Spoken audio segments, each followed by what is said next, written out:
Good morning. I did hear from John and Julie that they made it to New Jersey last night, and they're on their road to Connecticut, for those of you who didn't hear, today, and they're joining us by online as they're traversing up the highway. So we want to welcome them as well. I want to share some thoughts with you this morning about the biblical idea of darkness. The Bible has a lot to say about darkness, and oftentimes it's referred to as just that, the lack of light. Sometimes it refers to evil and Satan and his works, but oftentimes it refers to just what's going on in our Christian life. That sometimes God feels distant. You know, we just can't quite seem to find his presence. And that gives us a sense of darkness or a sense of loneliness, and it gives us a sense of confusion of experiencing the absence with God. And I want to share a couple of scriptures with you, and then we're going to start getting into this just a little bit. The first, as Sheila says, the 23rd Psalm. I'm going to be reading from the New King James, although you're going to have King James up here, only a couple of words difference, but it says, "The Lord is my shepherd, I shall not want. He make me lie down in green pastures. He leads me beside still waters. He restores my soul. He leads me in the path of righteousness for his name's sake.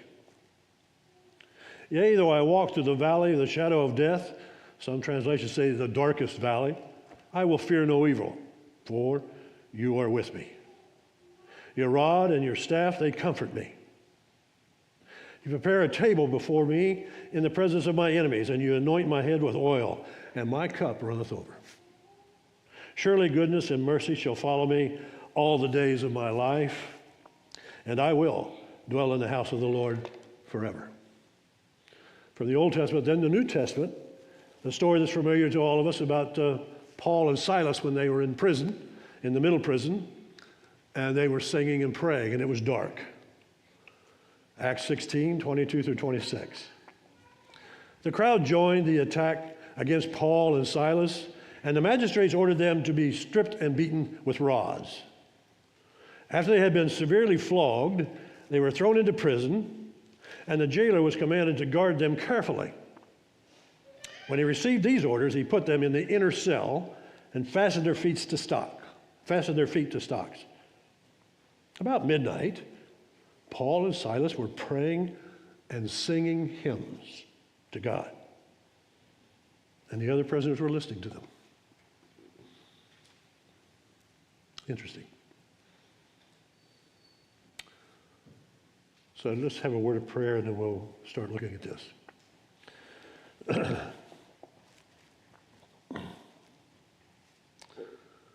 Father, help us to remember that we indeed have nothing to fear in the darkest valley, because you're there with us. Lord, when the night is long and the darkness seems limitless, teach our hearts to sing. Not because we see the way, but because you are the way.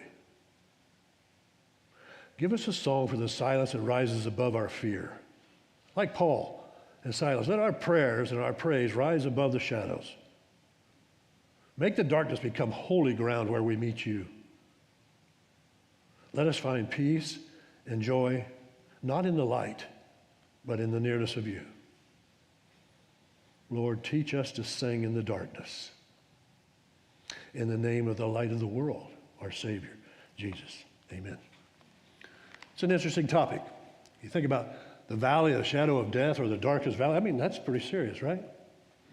Are you afraid of the dark? Interesting question. When I was a kid growing up in Kansas, and some of you people will be able to, some of you mature friends here, and I use the word mature because I like that much better than the word old, even though I'm both. So some of you mature friends will really relate to the story I'm about to tell you, because when I was a kid in Kansas, and I grew up on a wheat farm, we had about 2 sections of land. We had about 1,000 acres of wheat and alfalfa, and we had a bunch of beef cattle, but had about 10 milk cows. We had hogs, and we had chickens that seemed to be everywhere. Some of them were mean. At least he seemed to be mean to me, but anyway. In the summertime, sometimes it would be 95 to 100 degrees. You know, that was not uncommon. No air conditioning, of course. So what we would often do is we would sleep outside, and my mom would make us pallets on a flatbed trailer.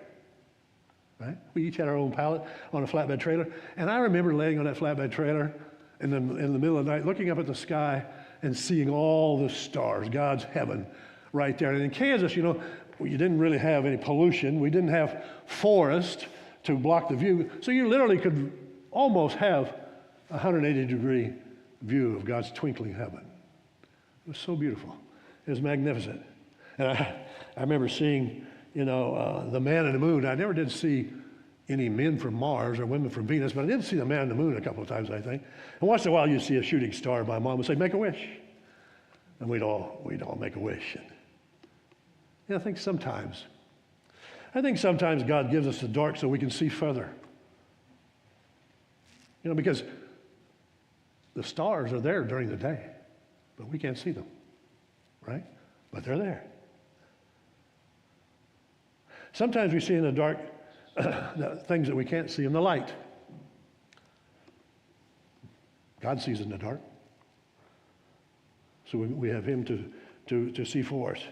And so none of us were, but I was never afraid of the dark at that point. I mean, we had a cacophony of night sounds. We had bullfrogs on the pond, croaking. The owls were hooting and screeching, and coyotes, particularly in Kansas, were howling at the moon, and the dogs were barking at, who knows what. But that was all part of the beauty of the night. It wasn't frightening. We enjoyed that as much as we enjoyed the day. So there was really nothing to fear. Even my brother and I, in the morning early, long before daylight, would go down the pasture to get the cows to bring them up, and it was dark, and we would run our traps. We trapped for coyotes for the bounty, and for rabbits, jackrabbits, which we had there for bounty. But it was night. It was dark. We were not afraid.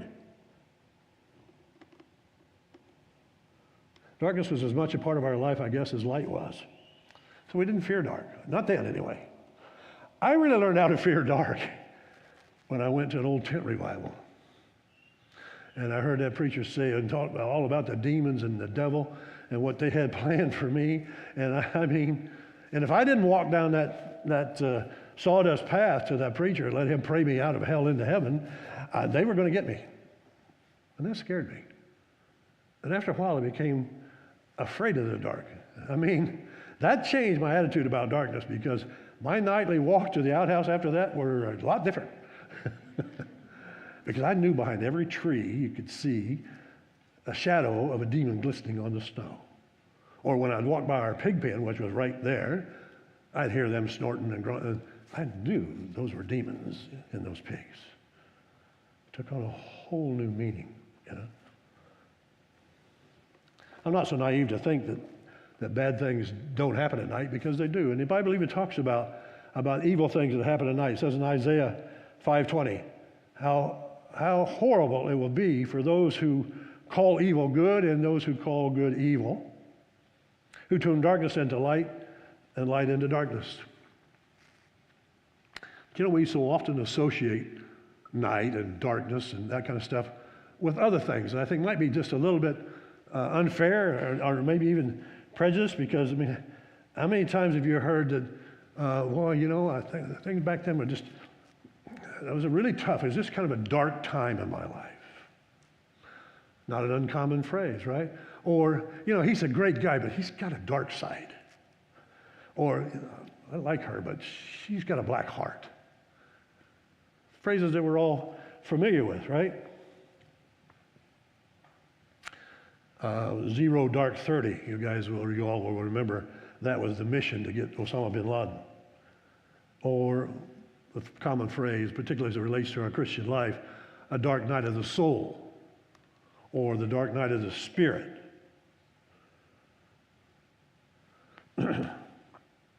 Sometimes God just seems far away. Sometimes we just seem like we can't access him. But that's the key word there, is it seems. Have you ever had those times when you feel like your prayers are not even getting above the ceiling?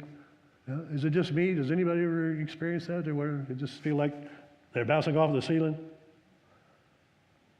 And we just say, God, why have you allowed me to be in this mess? We find ourselves feeling alone, and God is just nowhere. Feelings can be really negative, and it can really impact our relationship with God if we buy into those feelings. And those are difficult times. Those feelings create really difficult times for us. Truth is, they happen to all of us. It's part of life. So. And it can come from many things. And you all will be able to relate to this one way or another, but those feelings of fear and darkness can come from bad health or a report of something on your health or somebody that you really care about. It can be kind of a dark place in your life. Yeah? You can feel that fear and loneliness from loss. Many have experienced that recently, or fear of loss. Because sometimes noticing people's loss makes us aware of what we might lose, and it creates fear and can create some darkness in our life. Sometimes it's a fear of loss of a relationship. It might be to a friend, or it might be to a child, or it might be a parent. But anytime that you have a relationship that looks like is on the rocks, it creates fear and anxiety and is dark. It might be a fear of the loss of a job, or the actual loss of a job, or finances. Sometimes our finances kind of take a left turn and we don't really know how we're going to recoup from that. Creates fear. Creates a dark spot. And so our reaction to that can be a number of different things, because for some people who hit those dark spots and they find themselves in fear, they just kind of withdraw and begin to kind of waste their time, and they're really not plugged in to anything. And it's kind of like spinning their wheels, you know. They just don't seem to care, and they virtually always stop anything that's spiritual. And they find themselves sad. And where does sadness lead after a little while? To depression. Some people react to the fear and the loss and dark place just the opposite side of the coin. They start working like crazy. I mean, let's get this done, let's get that done, you know, just to get so busy that they don't have to plug into anything, right? And they're finding that they're just like running on a treadmill. They have no particular direction, but they're actually running from God. And that creates all kinds of anxiety. And after a while, an anxiety creates depression. Or sometimes it just manifests itself in anger. You know, just why in the world did this happen to me? God, what are you trying to do in my life? And life is unfair. And it creates a sense of fear. Anger, but anger is a subset of fear. And after a while, fear, living in fear, creates sadness and depression. Remember David? Psalms 13, he cries out, "How long, O Lord, will you forget me forever? How long will you hide your face from me? Day after day I sorrow in my heart, but I trust in your unfailing love, and I will sing the Lord's praises." He's just basically saying, God, turn the light back on. You know, he's feeling isolated and excluded. But notice in verse 5 and 6, nothing changes apparently in these circumstances, but he says, I will sing the praises. I will trust in your unfailing love. I think that's interesting. You need to remember that, because his circumstances hadn't changed. He went from woe to wonderful in 4 verses. Nothing changing in his life, really. Time flies when you're having fun, but it doesn't fly when you're miserable. Because sometimes we don't control the light switch. God does. And sometimes we just think, you know, he's asleep as a switch, pun intended. You know, sometimes he just doesn't seem to move that quickly. And I understand that the physical darkness is easier to navigate than the metaphysical or the spiritual darkness, because in physical darkness, you just flick a switch and the light's on, and what you didn't see or you didn't know now is known and you can see. But that's not so true in the spiritual realm. Sometimes turning on the spiritual light requires letting go of a sin that you just are reluctant to do, or just finding yourself, I need to read the scriptures more to see what God really has to say to me? Or my prayer life is not what it should be, and I need to be on my knees more in front of God. That's what can help God use to turn the light on. So sometimes it's just a matter of being obedient and being diligent in what we know, and the darkness will turn back into light. But sometimes, I use that term because there are so many things that is sometimes because we're not all the same. And not every situation is the same. Sometimes God controls our darkness to teach us something. Always, not sometimes, but always we have the truth that he's with us and he'll never leave us. Remember the scripture in Hebrews, I will never leave you nor forsake you. But sometimes God is using our darkness and our fear not to test us, but to teach us.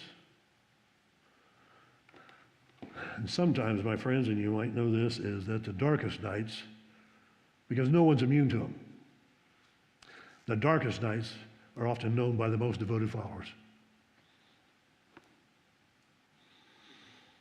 Sometimes when the road seems dark ahead and we just don't make any kind of sense of it, we just cry out, God, what are you up to? Why am I in this mess? And just about the time you think you got God figured out and you know what's coming next, boom, something blindsides us and we're back in the dark and we can't figure it out. And darkness is painful, no question about it. And the world will not see our darkness, or they may not see our darkness, but they do see us in our darkness. And God uses people to teach us. I mean, that's just an unchanging principle. He uses us in each other's lives to teach us when we're in places like that, because his goal is to conform us to the image of Christ, right? That's his goal. And Romans 28:29 confirms that's going to happen. Sooner or later, that's going to happen. So God has a purpose for the darkness. Sometimes he doesn't reveal it until the light's back on, and sometimes he doesn't reveal it at all, ever. And I know we're at different stages in our spiritual growth, but it's not easy to walk in the light. So often when we become Christians, early on in our Christian life, we think, wow, all my problems are over. I mean, I'll be able to see everything now and have no worries about what's in there. But you don't live the Christian life very long before you realize that's not true. You are going to have a dark spot from time to time. But it's a matter of trusting the promises and not trusting our feelings or trusting our circumstances. Think about what David did. What was the bridge that David used here, back on Psalm 13? He prayed. He reached out to God. Prayer was his bridge, right? And he didn't want us to live in denial. In fact, I'm not in darkness and just try to suck it up and get out of it, because people do die of a broken heart. But David prayed, which is good advice for us. And when we find ourselves in darkness, we need to bring our emotions to him, and he will give us the joy and the peace. Remember Paul and Silas, we just read about, praying in the prison, in stockades. It's hard to sing when you're sad. Praying one thing, hard to sing when you're sad. Because what happens so often is, when we're sad, we remember our failures. We remember, man, if I had not done this, or had I only done this, I wouldn't be in this mess. And don't you know the enemy loves that? He likes for us to get in that mind game. Because the truth of the matter is, it will not be until the new heaven and the new earth that we don't have pain and that we won't have darkness. That will exist from here on. And you would think, by some people's approach to it, that light and darkness are ruled by two different deities. But we actually live by sunlight, or we live in sunlight and in moonlight alike, because we live in delight and sorrow, peace and anxiety, both. We live in the falling down and the getting up and the rising up. And if we only wanted half of those, we'd only want a half a life. Because the old adage is that constant sunshine only makes a desert. That's true. That's true. So what do we do when the lights go out? Well, there are many in the Bible that experience that. You think of Job and the darkness he went through. I mean, here's a man who was of extraordinary wealth, had lots of land, lots of animals, had a big family, had all kinds of servants. He had a loving family and a bunch of great old friends. And he was close to God. He was the envy of all of his friends and neighbors. I mean, the guy had it going on. And then he lost everything. I mean, including his children. And his friends said, these good friends, well, you must have sinned. You did something wrong to make God mad. Even his wife said, why don't you just deny God and die? Maybe she knew about an insurance policy. He didn't know. I don't know. But why don't you just deny God? And Job says, I will never, as long as I'm breathing, say anything bad about God. Now, if you read the story, you know he said a lot of hard things to God. Right? But he didn't say hard things about God. Because the difference is, as we pointed out with David, when he said hard things to God, what was that? Prayer. When you say hard things about God to others, well, that could be blasphemy. That could be sin. We have the right to go to God and express what's going on. Habakkuk, he prayed, this is the common denominator, how long must I call for help? You don't listen. What is that? That's a prayer. And Jesus, no one knew darkness like he knew darkness. I mean, from the Garden of Gethsemane to the cross, he prayed to God, if this is any way for this cup to pass from me, please. But he finds himself on the cross. It wasn't night, but it was in darkness when the sun was blocked out from noon to 3. It was totally black. He was in darkness, a dark night of the soul. And he had a really hard time with that. Why? Because he not only took our sin so that we might have eternal life, he became sin. And God can't look on sin. And that's what he did not want to, the cup he did not want to drink from, was the fact that his Father would not be able to look upon him. So, scientists tell us that there is no such thing as darkness. It's just absence of light. And Jesus says in John 8, I am the light of the world, and whoever follows me will never walk in darkness, but will have light of life. As I said before, sometimes the darkest nights are experienced by the most devoted followers. When God is silent, I learned this not long ago in the hard way. But when God is silent, they can't seem to find him. And you really find yourself alone. And you're dealing with all of those emotions that are going on. That's when God's trusting you the most. God's trusting you to live by the laws, to live by the promises, and not by your emotions or not by your circumstances. When you find yourself in the darkest spot and you're really following Jesus, that's when he's trusting you the most. So it's interesting to be able to get a grip on that. So, and the test of character really is what we do in the dark when no one's looking. Warren Wiersbe said, we live by promises and not by explanations. You know, God may not explain everything to us, and he doesn't have to. He's God. You know, sometimes I have to say, yeah, I'm not God, you are. You know, I've got to remember that. My responsibility is just to stay in the Word and stay in prayer and live by his promises and not by my feelings. Sometimes it doesn't make sense. Sometimes it doesn't make sense to me, but sometimes it will. Sometimes it never will. We're just to keep on doing what God's called us to do. You guys many of you may know the story of Helen Roseveare. I think she's up here now. She was a medical missionary. She studied at Oxford or Cambridge, and she became a doctor, a medical missionary to the Congo. Talk about dark. And she was there during the revolution when they were trying to break away from Britain. And she physically, along with other people, built the hospital and the school. And she was very involved in these tribal people's lives. And she had a phrase that she said that God doesn't use a person greatly until he's wounded them deeply. And boy, did her life give testimony to that. Because when she was in the Congo and they were having a revolution there, trying to break away from Belgium, they were in a civil war.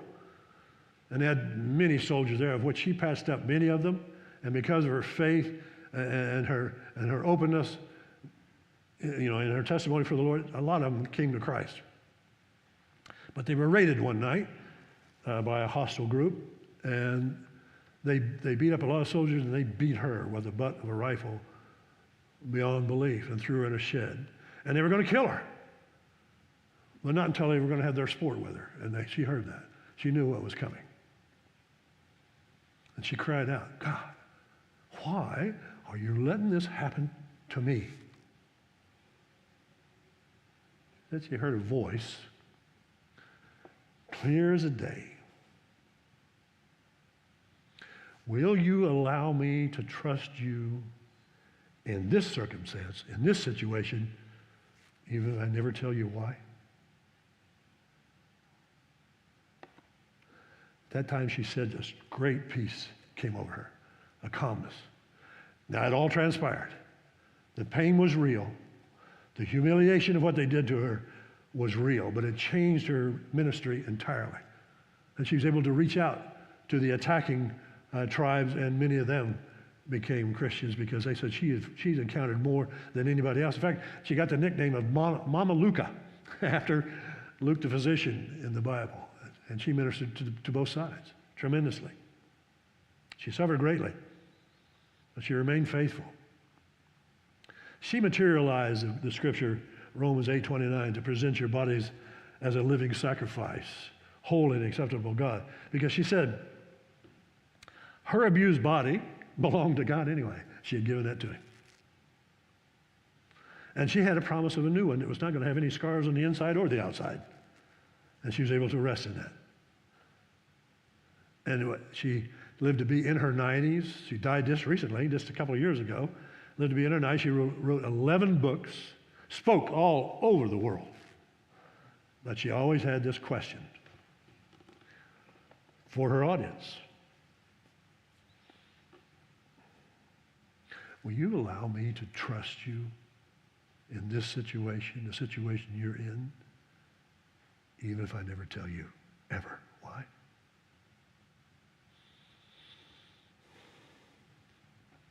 See, if we're walking with God and we're in the darkness, God's ordained that darkness. There's a reason for that. God has a plan for that. And we need to walk with him, because sometimes we think we can help God and we'll take it over and put our own light on it, but that's just going to cause us to stumble. And sometimes those stumbles are just going to skin your knees, but sometimes you're going to go clear off the cliff. Think about Abraham. Remember, he and Sarah were promised a child, a son, from which there would be countless children, right? But he got tired of waiting. He thought he was going to help God, so what did he do? He took Hagar, and Ishmael was born. And he said, and the scriptures say that he would regret that because it had a problem for him the rest of his life. It still does.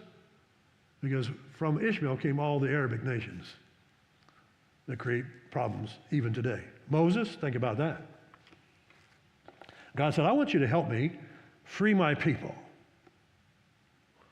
So he took matters in his own hand and kills this Egyptian, right? I mean, let's see God shaking his head. So he went from missionary to murderer, like virtually overnight. And what happened? He spent 40 years on the backside of the desert so God could humble him. And so he could learn patience and learn to wait on God. Simon Peter. No greater example than Simon Peter when he has his exchange with Jesus, saying, and I will die for you, I will go and die with you, whatever you, I'll never forsake you, period. And in the garden when he's arrested, what's he do? He grabs a sword and whacks off the ear of one of the guards, taking matters in his own hands.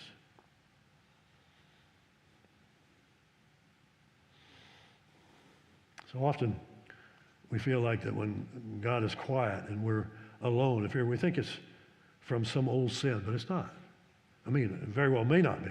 It could be that God's just ordained it and he has a purpose for it. In Ecclesiastes 11:8 it says, if a man should live many years, let him be glad in all of them.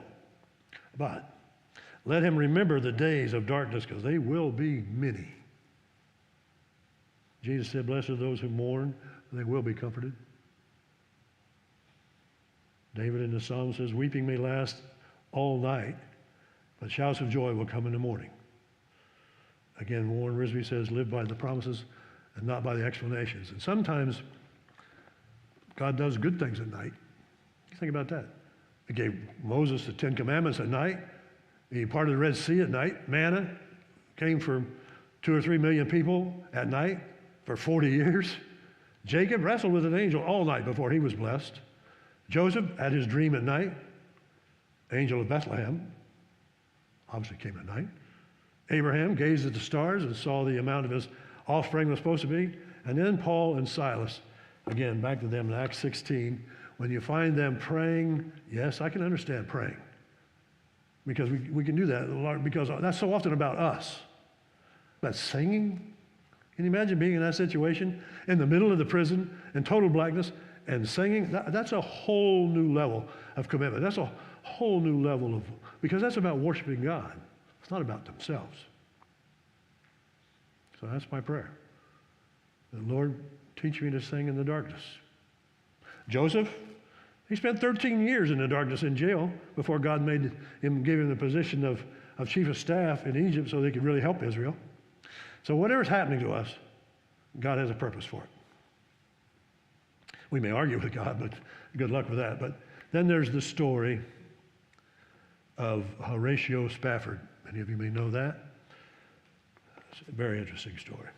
He's born in 1828 in New York, moved to Chicago, became a very successful lawyer, tremendous real estate investor. He owned massive amounts of the commercial and residential, but a lot of the commercial real estate in Chicago. He married Anna Larson in 1861. And they were devout Christians. Both of them were devout Christians. In fact, he was personal friends with D.L. Moody. So he was very serious about his faith. They had 5 children. They had 1 son, Horatio Jr., and had 4 daughters. Sadly, the son died at 4 years old of scarlet fever in 1870. Then you think this came right out of Job's playbook, because in 1871 was the Chicago fire, right? And everything he had burnt to the ground. All of his real estate went. And I mean, he was devastated. It was gone. So in an effort to kind of get away and get a fresh start, they planned a vacation. They were going to go to England because D.L. Moody had asked him. He was speaking in England. He asked him to come over. So they planned a trip to go over. He and his wife, Anna, and their 5 daughters. And they were going to head to England. And right at the last minute, something happened, and Horatio couldn't go, but he was going to follow. So, hugs and kisses and bon voyage. He sent his wife and his 5 daughters on the ship, and this was, his daughters were Anna, 11, Maggie, 9, there you go, and Bessie, 5, and Tanita was 2. November 22nd, 1873. As they were making their way across the Atlantic, a steel ship plows right into their ship. And it sinks in 12 minutes. 226 people were drowned. Not Anna, but all 4 girls drowned right there. Anna was floating on a piece of wood that she found. She was finally rescued and taken to Wales, and she pins this telegraph to Horatio. And just simply, she said, "Saved alone, what shall I do?" He gets on the next boat as he can to go be with his grieving wife. And he spent the next several days on that boat praying and reading his Bible. He was relying on God's promises and not his sadness, not his confused feelings. Actually, the captain alerted him just as they were going across that watery grave of his daughters, which was 3 miles deep at that point. He went to his stateroom and he wrote, "It is well with my soul." The song we just sang. Peace like a river. He never lost his faith. Didn't falter. Neither did Anna's, actually. Anna was talking to a pastor that was also rescued with her, and she says to him, "God gave me 4 beautiful daughters. Now they've taken away. Someday I'll understand." She heard a soft voice say, "I saved you for a purpose." But it was a dark night of the soul. She went on to say, it's easy to be grateful and good when you have so much. But we have to take care not to be only a fair-weathered friend to God. They later had 3 more kids. They had 2 daughters and a son which they named Horatio Jr. after his brother. Tragically, he died of scarlet fever at 4 years old. Dark time. Well, they wanted to give their life to more meaningful things, so they moved to Jerusalem and started working to help the poor and the needy. And they established a school and a center there for homeless children called the Spafford Children's Center. It's still in existence. It's still functioning. And some of their great-grandchildren are operating it. It just goes to show you, that God can use those that we will allow him to turn on the light. Now, Horatio worked in the school, in the center, until he died, 1888, of malaria.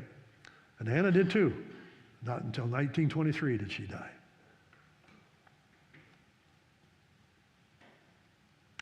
Some of these words, you think of Anna and Helen, some of these words of the biblical characters just kind of echo through time to us. It's important for us to decide,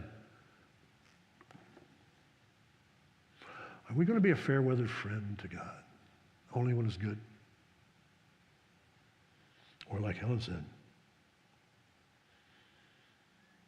can he trust you in the situation that you're in, even if he never tells you why?